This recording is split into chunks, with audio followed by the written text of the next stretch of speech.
Les nouvelles organisations du travail et en particulier les équipes autonomes dans le secteur tertiaire. Vous êtes chercheur en psychologie du travail et ergonomie. Vous travaillez à l'INRS sur les risques psychosociaux et plus précisément sur le stress au travail et les émotions. Vous faites partie du conseil d'administration de l'association Arpège. Alors l'association Arpège, c'est une association de chercheurs qui favorise les échanges autour des questions de recherche en psychologie ergonomique et en ergonomie. Vous avez mené des études sur le terrain dans différents secteurs d'activité. Alors pour les citer, centre d'appel téléphonique, transport d'électricité, le soin et l'aide à domicile. Et vous conduisez donc une étude sur les nouvelles formes d'organisation, plus précisément sur les équipes autonomes. Vous allez donc nous en parler maintenant. C'est une étude longue qui se termine fin 2024. Peut-être avant de vous laisser parler, une petite précision. Ces équipes autonomes, c'était d'abord l'industrie dans les années 70 ? Oui, tout à fait. Ça arrive dans le tertiaire quand ? En France, c'est arrivé depuis à peu près il y a une quinzaine d'années. Par le soin à domicile. Surtout le soin à domicile, oui. Et donc là, maintenant, on est dans l'aide à domicile. L'aide à domicile. Et nous vous écoutons pour une vingtaine de minutes. Je vous donnerai 10 minutes avant la fin, si vous le voulez bien. Très bien. Merci. Bonjour à toutes et à tous.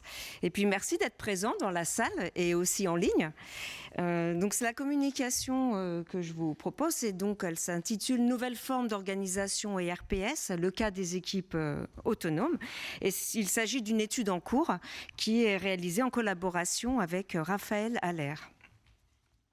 Alors, le contexte actuel d'emploi et de travail est celui de chômage et de précarisation sur le volet de l'emploi et de recherche de sens et d'un besoin d'être reconnu, ainsi qu'une volonté d'émancipation et également une transformation de la relation de subordination sur le volet de l'emploi. C'est-à-dire que la subordination n'est plus vécue de la même façon dans le travail, même si elle reste inclue dans le contrat de travail entre un employeur et un salarié. Donc rien n'est modifié dans la subordination juridique sur le volet de l'emploi. Mais emploi et travail donc se conjuguent pour faire émerger de nouvelles formes. Et ce contexte actuel d'emploi et de travail, il s'accompagne également d'une expression de plus en plus courante sur le désir d'ouverture des possibles, sur l'efficacité, la performance, alors qu'il existe une fragmentation des parcours d'emploi et aussi une augmentation des affections psychiques liées au travail. Il y a donc aussi une volonté ou, selon les cas, un besoin d'expérimenter de nouvelles formes d'organisation. Et en même temps, il reste un point aveugle, c'est celui de la prévention des risques professionnels sur ce domaine des nouvelles formes d'emploi et de travail. Alors, on a aussi ce contexte actuel qui s'accompagne d'une émergence de nouvelles formes d'organisation, de gouvernance, d'emploi, de contrats ou d'activités, selon les cas, dont plusieurs exemples figurent ici. Et ces nouvelles formes peuvent influer sur la santé et la sécurité au travail. Alors, pour ce qui nous intéresse dans cette étude en cours, c'est vraiment le domaine des équipes autonomes. Donc, je vais surtout parler donc, de cette nouvelle forme qui se développe de plus en plus donc, dans le secteur tertiaire. Alors, on peut se demander, par rapport à ces équipes autonomes, est-ce qu'elles vont contribuer à développer un épanouissement, à accentuer l'épanouissement au travail, ou au contraire, est-ce que les équipes autonomes peuvent amener à de l'épuisement professionnel pour les salariés? Donc, dans cette étude, on va en fait analyser les apports de cette nouvelle forme pour maintenir et renforcer les aspects positifs qu'apporte justement cette modèle d'équipe autonome. Et dans cette étude, on va aussi mettre le focus sur les facteurs de risque professionnel pour dégager des actions de prévention à mettre en place, que ce soit vis-à-vis de la sécurité, par exemple éviter les accidents du travail, les accidents de trajet, et également sur le point de vue de la santé, protéger contre le stress, l'épuisement professionnel, etc. Alors, le secteur d'activité qui est examiné concerne donc l'aide à domicile.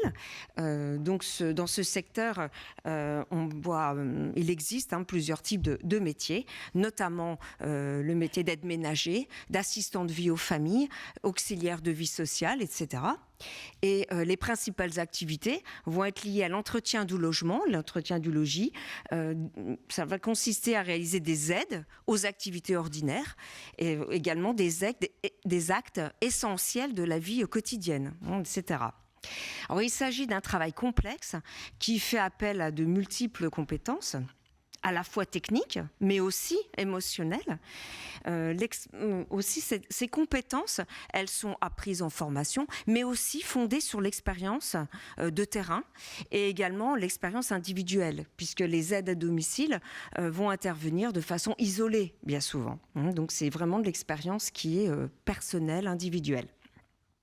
Alors, ces compétences, elles sont empreintes de care, le terme care en anglais, qui signifie en fait le soin apporté aux autres, mais aussi la sollicitude qui va être développée envers autrui, c'est-à-dire l'attention, l'écoute, l'accueil, tout ce qui va être porté à la personne. Et ce sont en fait des savoirs discrets. Ce sont des compétences qui sont très importantes dans ces secteurs, parce que ça fait écho aussi à de nombreux professionnels du domaine, du soin et de l'aide. Et en même temps, ce sont des compétences qui ne sont pas forcément visibles, même si elles concernent des activités qui sont plutôt du domaine de l'humain, on va dire.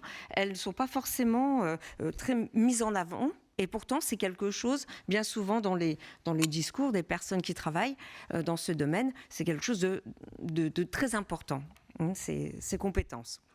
Alors, les difficultés, elles sont liées à la nécessité de service, puisque ce sont des actes indispensables de la vie courante.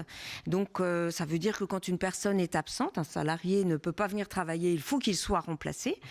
Ce sont aussi des difficultés liées au recrutement, et des difficultés pour recruter des personnes, et aussi de fidélisation du personnel. Des problèmes également, des difficultés de reconnaissance à la fois sociale, mais aussi salariale. Et puis un turnover qui est très élevé dans ce secteur, aussi de l'absentéisme avec des taux très élevés, etc. Et puis des besoins de changement en formation initiale, la formation initiale n'est peut-être pas encore assez développée, et également des besoins de changement en attractivité du métier, et également en réorganisation interne pour innover, pour trouver des solutions pour justement réduire ce turnover, cet absentéisme et réduire les risques psychosociaux. Alors, dans le modèle des équipes autonomes, il en existe plusieurs formes. Je vais mettre vraiment l'accent sur le principe qui nous a intéressés. C'est le principe qu'on appelle Buurtzorg et qui a été créé aux Pays-Bas en 2006 et dans le soin à domicile. Alors, pas forcément dans l'aide, mais dans le soin au départ. C'est Jos de Blok, le fondateur. Buurtzorg, ça veut dire soin de proximité ou soin de quartier.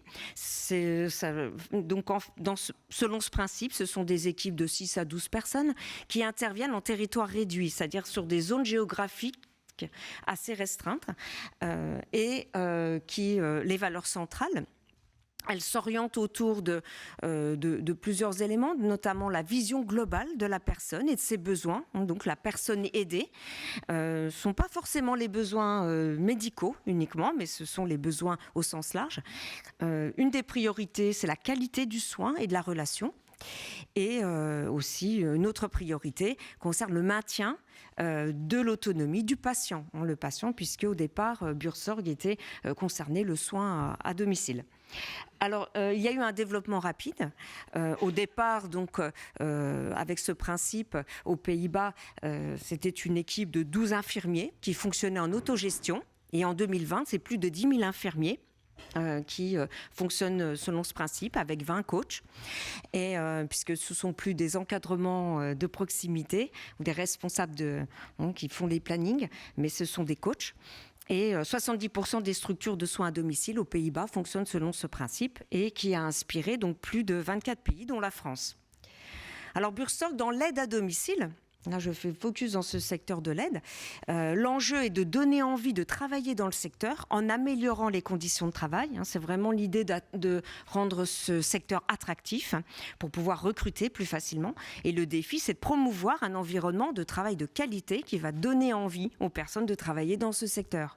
Alors, on est passé aussi d'un système qui était pyramidal, c'est-à-dire hiérarchique, avec un système qui est un petit peu différent, où les bénéficiaires sont placés au centre et ils sont entourés d'aidants informels.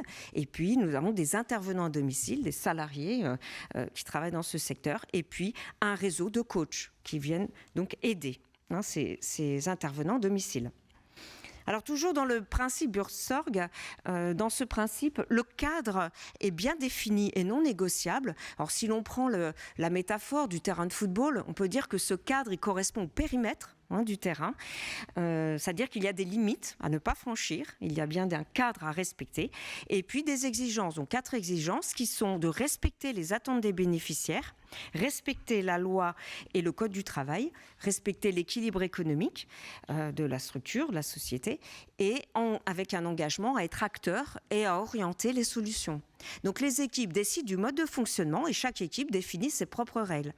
Et différents rôles donc, sont répartis. Les principaux rôles sont la gestion des plannings, du budget, des recrutements. Donc c'est bien l'équipe qui va recruter ou les membres de l'équipe qui recrutent leurs collègues, des formations, des relations avec les prescripteurs et les autres professionnels, notamment les soignants, les médecins qui interviennent aussi auprès des bénéficiaires de l'aide, etc.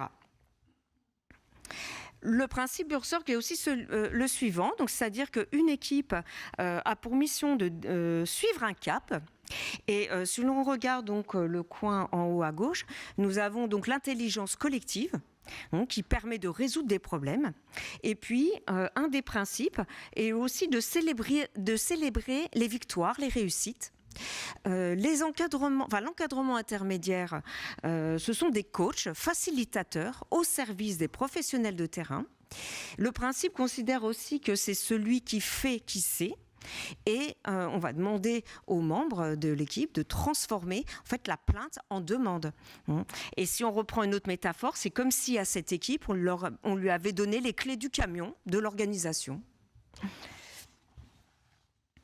Alors notre étude, il concerne un terrain en particulier. C'est une entreprise d'aide à domicile d'environ 70 salariés qui a 12 ans d'existence et qui a la particularité d'avoir adopté ce principe Buurtzorg, mais d'avoir adopté ce principe que partiellement, c'est-à-dire que l'ensemble de l'entreprise fonctionne de façon traditionnelle.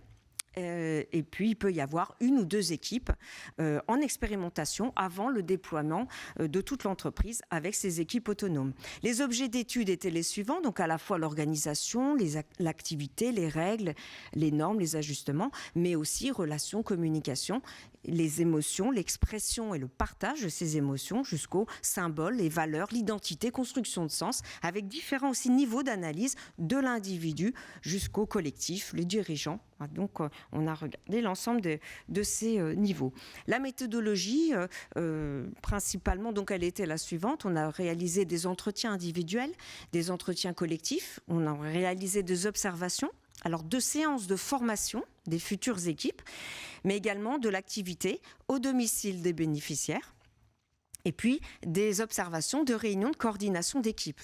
Et on a pu réaliser plusieurs enregistrements vidéo, à la fois de l'activité au domicile des bénéficiaires, l'activité réalisée par les salariés, et puis des réunions de coordination d'équipe. Alors, au niveau des résultats, si l'on regarde les apports et les risques, mais perçus par le personnel en 2021, c'est-à-dire au démarrage de ce projet. Donc là, on est sur le domaine de la représentation pour l'ensemble des salariés qu'on a interrogés. Nous avons dans le cadre qui se situe à gauche les aspects positifs qui sont donc les apports du principe Buurtzorg. Et à droite, dans le cadre, nous avons plutôt les risques qui sont perçus.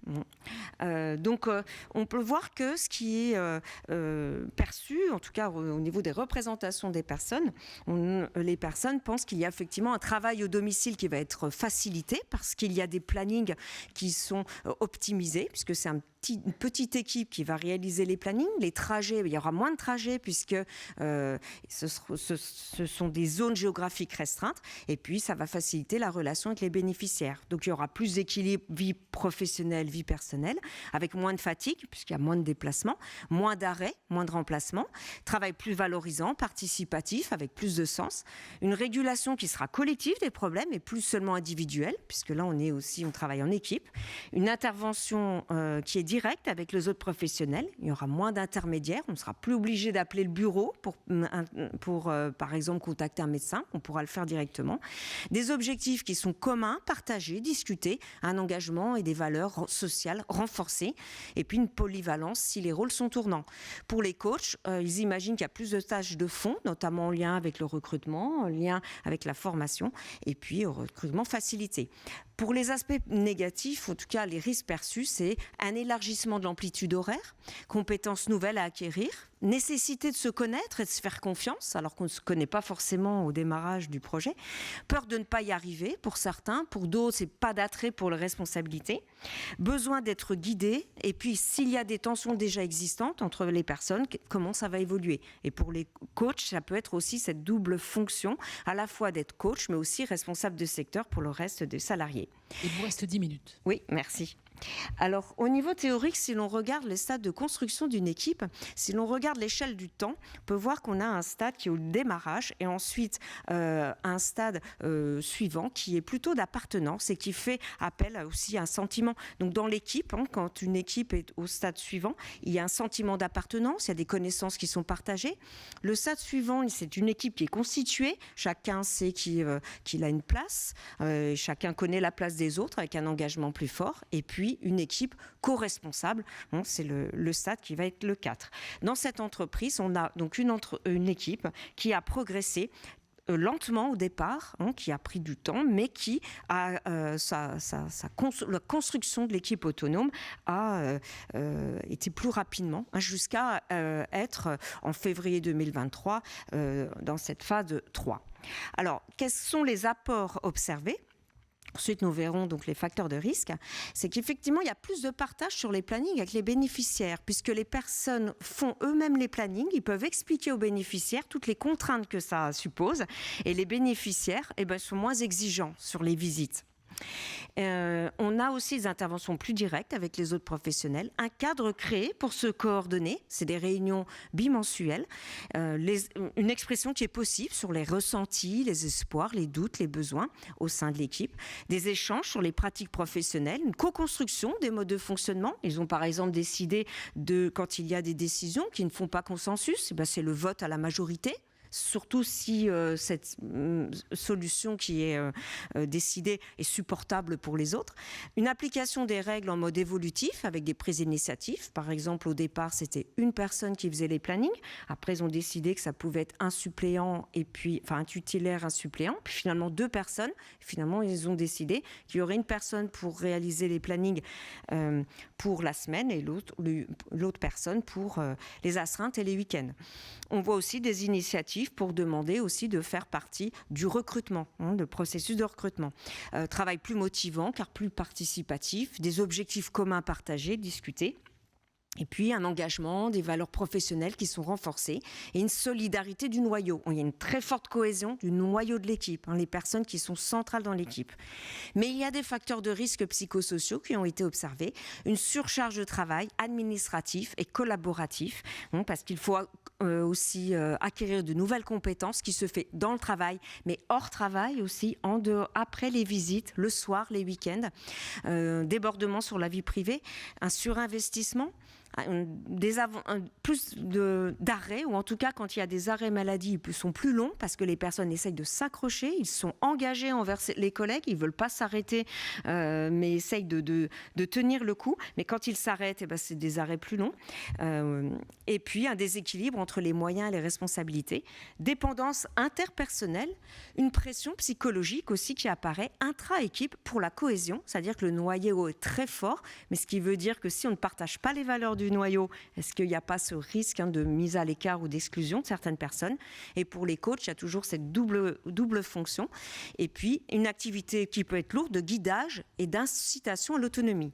Alors, les risques psychosociaux potentiels que l'on voit apparaître, qu'on commence à voir apparaître, mais qui vont peut-être c'est de la prédiction sur le futur, c'est on pourrait voir un mal-être si les idées de certains membres ne sont pas retenues par l'équipe, s'il y a ce sentiment d'inéquité, une légitimité qui n'est pas reconnue par les autres membres de l'équipe, s'il y a des conflits de pouvoir, mais aussi s'il y a du stress par rapport à la soumission à l'équipe, au détriment de soi. C'est à la fois ce rapport entre « oui, j'adhère à cette équipe, en même temps, je me soumets ».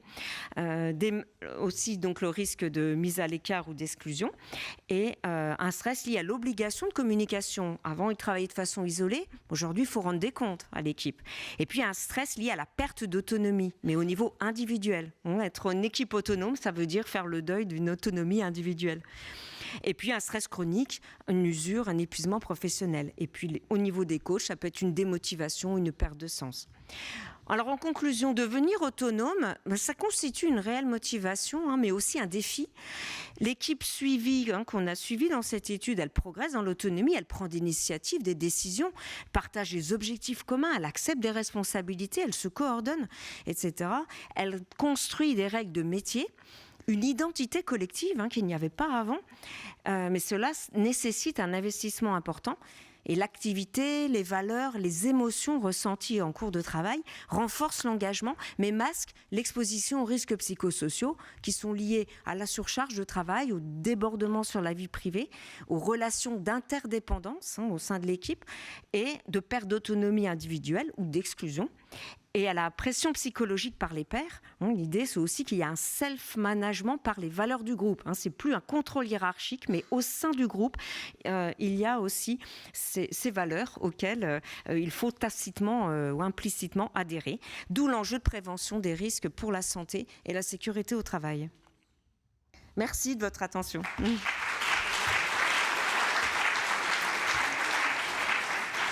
Madame Van de Weert, merci pour ce travail passionnant. Nous allons passer aux questions.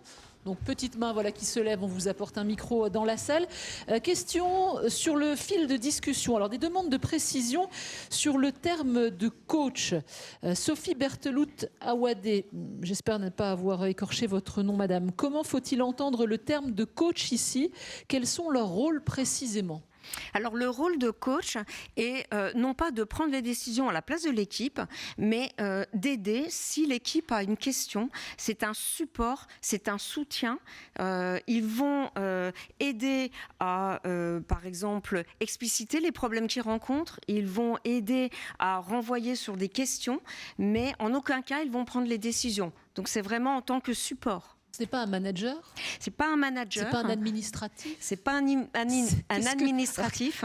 C'est vraiment quelqu'un qui va être là pour aider techniquement ou sur la gestion ou sur la formation ou sur l'outil de logiciel à utiliser. C'est vraiment un support sur des questions très matériel, mais si l'équipe renvoie une question sur une décision à prendre, ils vont vraiment se limiter en disant je veux vous aider sur les options possibles, mais sans trancher à la place de l'équipe. Ce qui veut dire aussi une posture particulière. C'est à la fois un rôle, mais aussi une posture que le coach doit adopter.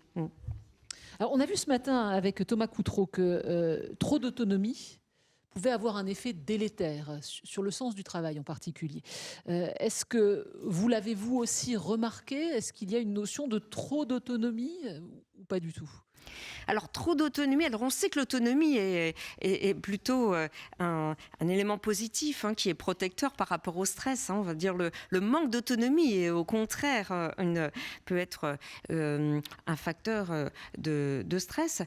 L'autonomie, c'est positif, mais tout dépend des conditions qui sont mises en place. Est-ce qu'il y a adéquation entre les moyens et les responsabilités?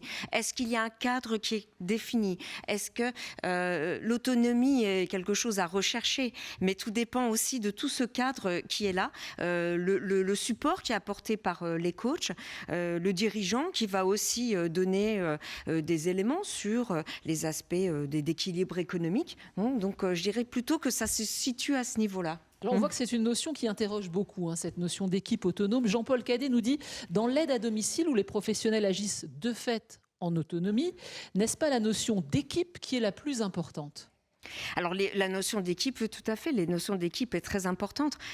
Tout dépend aussi si les membres de l'équipe se font confiance. C'est aussi basé, le principe Bursor qui est basé sur les liens, et notamment les liens affectifs. C'est-à-dire qu'on a aussi donc l'idée qu'il va y avoir de la régulation collective, mais ça suppose se faire confiance, se connaître, et donc cette idée d'équipe et la cohésion d'équipe va être très importante dans ce principe d'autonomie, donc tout à fait.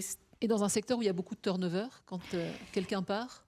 Oui, alors c'est ça, effectivement, on pourrait se dire, ce principe de modèle, ce principe Bursor ou ce modèle d'équipe autonome, il peut fonctionner s'il y a une certaine stabilité. Or, il y a effectivement un turnover important, un absentéisme important.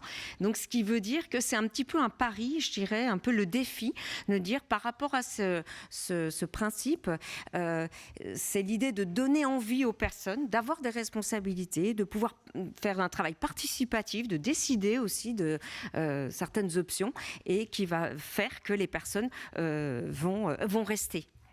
Alors, monsieur, je vous ai vu, mais il y avait une autre question avant. Où est le micro ? Voilà, madame. Alors, Mélanie Mermoz... Levez-vous, madame, s'il vous plaît. C'est pour qu'on puisse vous filmer, il n'y a pas de... Mélanie Mermoz de l'Humanité. Alors, ce que je me demandais, c'est sur la question d'équipe autonome, et dans cette notion d'autonomie, on est quand même dans l'aide à domicile dans un cadre extrêmement contraint d'un point de vue de financement. Et où jusqu'à maintenant, on est beaucoup sur des interventions où le temps de travail est payé, est compté par intervention pratiquement. Or là, pour pouvoir faire fonctionner une équipe comme ça, on a du temps de délibération, du temps de construction ensemble. Comment est pensé rémunérer ce temps, et comment est pensé aussi, comment est-ce qu'il n'y a pas un risque aussi de fausse autonomie quand on est dans un cadre très financièrement contraint? Oui, alors tout à fait, je vous rejoins. Vous faites tout à fait un constat qui est tout à fait celui de la réalité.